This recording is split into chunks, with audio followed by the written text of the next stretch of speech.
Hello guys, ये हमारा part 3 है जिसमें हम बताए थे कि आगे चल के हम बताएंगे कि किले में अभी और क्या क्या रह गए हैं। अब हम आपको उसकी जानकारी देने जा रहे हैं। कृपया आप मेरे साथ बने रहें।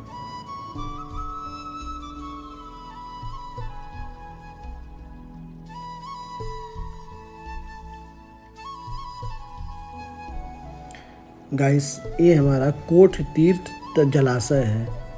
कालिंजर दुर्ग में छोटे बड़े अनेक जलाशय हैं जिसमें अधिकांशतः शैलकृत हैं। इनमें पहाड़ी धरातल को काटकर बनाया गया विशाल सरोवर कोट तीर्थ एक प्रमुख आकर्षण है।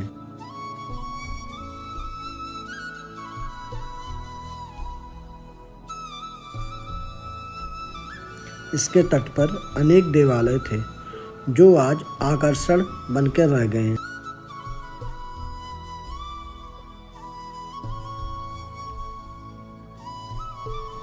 पौराणिक ग्रंथों में कहा गया है यहाँ स्नान करने से कई प्रकार के रोगों से मुक्ति मिलती है।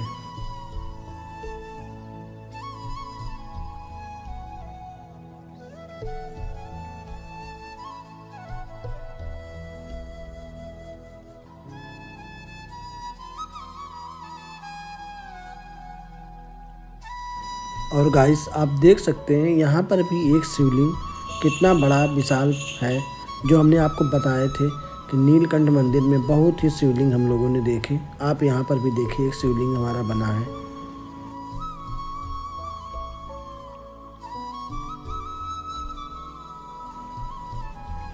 इस सरोवर के अतिरिक्त यहाँ कुछ बड़े जलाशय, बुढ़ा बुढ़ी तालाब, शनिचरी तालाब, राम कटोरा तालाब के अतिरिक्त अन्य लघु जलाशय जैसे सीताकुंड, पाताल गंगा आदि हैं।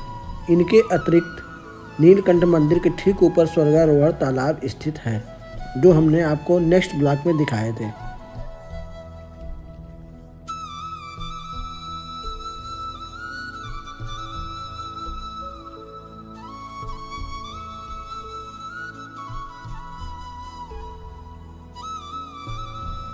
गाइस, अब आप देख सकते हैं हम इस समय राजा आमान सिंह के महल में आ गए हैं। लेकिन हम लोग जब पहुँचे तो यहाँ पे ताला लगा था।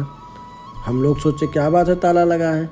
फिर आगे हम लोग जाके वहाँ पता किए तो उन्होंने बताया कि नहीं भैया, कुछ जगह पे यहाँ पे बैन कर दी गई है, इसलिए यहाँ पे ताला मार दिया गया। नहीं तो यहाँ भी अंदर बहुत अच्छा दृश्य है देखने लायक।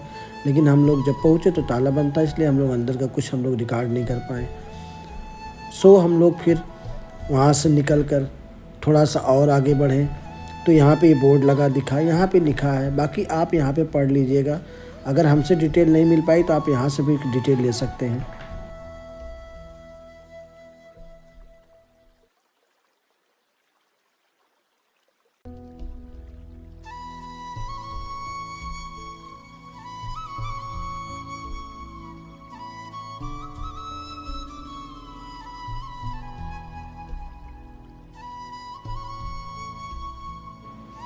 हमें कुछ दूर चलने के बाद थोड़ा सा आगे और अच्छा लगा।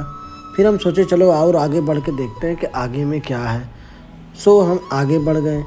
आगे बढ़ने के बाद हम तालाब को देख रहे थे चारों ओर से घूम के कि तालाब के और अगल बगल कुछ है तो नहीं जो कि हम आपको दिखा ना पाएँ। इसलिए हम थोड़ा सा और आगे बढ़े। आगे बढ़ने के बाद फिर हम देखे चारों तरफ, तो यहाँ पे हम लोगों ने सिर्फ तालाब देखे, जहाँ पे हमने आपको बताया उसके बारे में कि यहाँ पर नहाने से सब रोगों से मुक्ति मिलती है। यही वो तालाब है जो हमने आपको पिछले डिटेल में बताए थे।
दरअसल कालिंजर किले में मौजूद रानी महल है।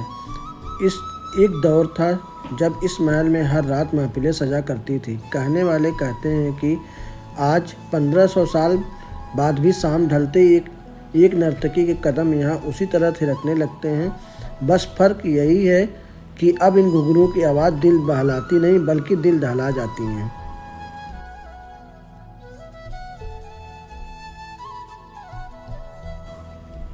कहते हैं कि घुंघरू की आवाज़ उस नर्तकी की है जिसका नाम पद्मावती था। गाइस, यहाँ पर हम लोग 2 लोग थे। अंदर जा रहे हैं, अंदर एकदम सन्नाटा था, लेकिन हम लोग भी अंदर से डर लग रहा था। सो हम लोग यहाँ जल्दी से वीडियो बना के फिर हम लोग यहाँ से फिर बाहर निकल लिए। आप भी देख सकते हैं। गाइस, यहाँ पर अंदर बहुत भयंकर स्मेल आ रही थी। हम लोगों ने देखे ना यहाँ पे कोई चमगादड़ थे ना कुछ, फिर भी यहाँ स्मेल बहुत ज़्यादा आ रही थी। सो हम लोग जल्दी से यहाँ से बाहर निकल गए।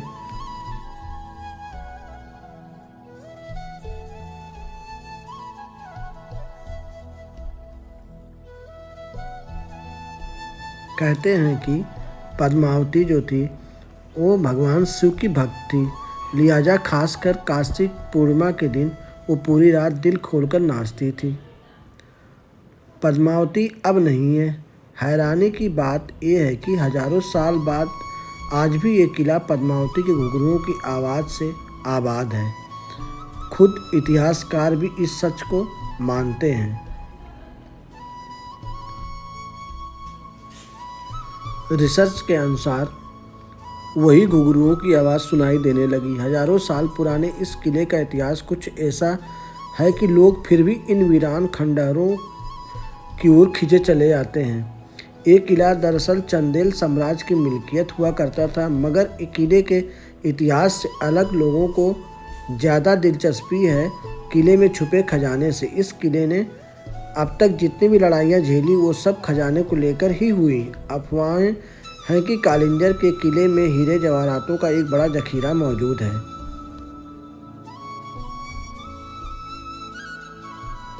इस चमत्कारी किले को इतिहास के हर युग में अलग अलग नाम से जाना गया है, जिसका बाकायदा हिंदू ग्रंथों में जिक्र भी किया गया है। दरअसल कालिंजर का मतलब होता है काल को जर्जर करने वाला।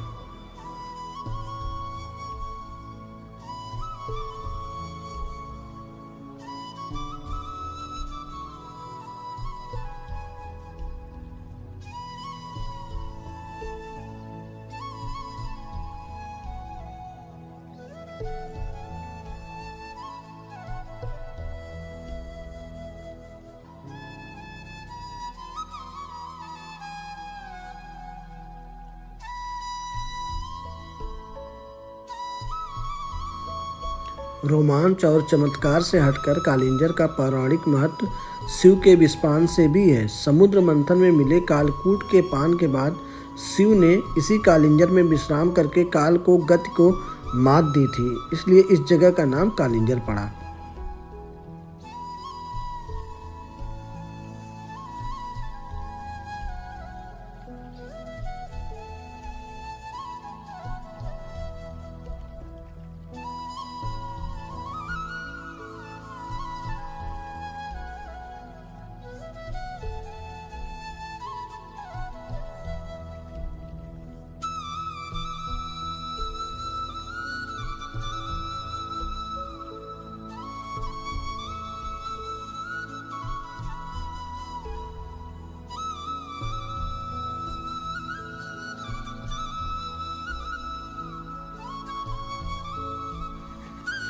गाइस, अब हम लोगों को समय हो गया था, अंधेरा हो रहा था धीरे धीरे।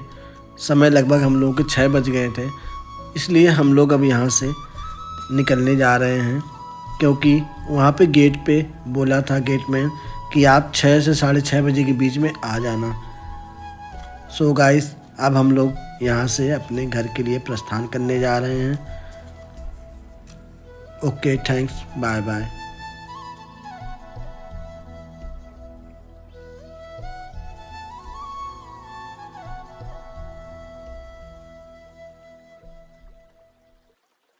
हेलो फ्रेंड्स, अगर आपको वीडियो अच्छी लगे तो लाइक, शेयर, कमेंट और सब्सक्राइब ज़रूर करिएगा। Okay, thanks.